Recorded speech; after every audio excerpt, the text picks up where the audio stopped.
for 3 minutes. I am grateful for the obscurity of the opposition's argument.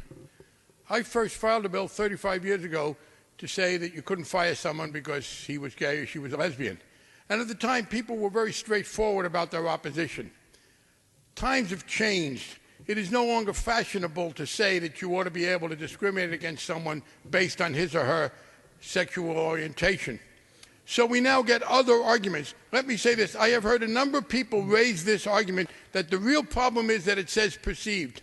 I do not believe that a single one of them would change his or her position if we were to remove that. They are opposed to the notion that gay men and lesbians, people like me, should be allowed to prove themselves in the workplace without discrimination. But that's not a good argument to make. So we get perceived as the argument, and it is not a serious one. In the first place, this argument about having to defend a negative, it's wrong both legally and factually. The burden of proof is on the complainant. No employer has to prove a negative. It is the complainant who has the hard job of proving the positive. That's why historically statutes like this, well, every time we try to protect some people against discrimination, we go through two phases. First, beforehand, we get the most absurd exaggerations of the chaotic impact it will have. After the fact, they are rarely, unfortunately, enforced very vigorously. And by the way, if this were a problem, we'd have examples of it. 19 states have laws like this on the books. And how many examples have you had of the poor, befuddled employer who is so unable to perceive that he is put on the dock? None. This is a made-up issue, made up by people who don't want to confront the real issue. And here is the real issue.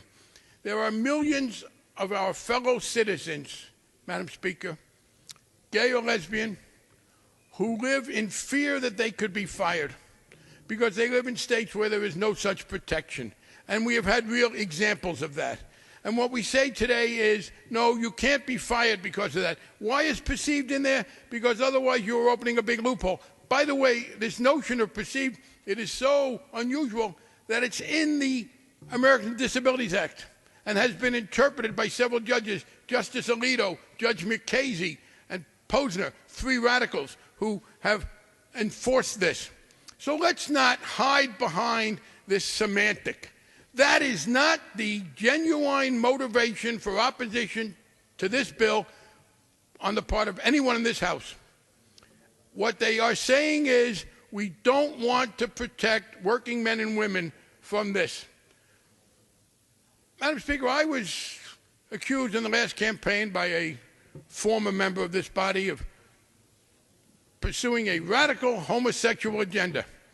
Well, here it is in the House today, working, getting a job. That's what we are asking for, the right for people to go to work and be judged solely on how they work. Let's get rid of the semantic obscurantism. Gentleman from California.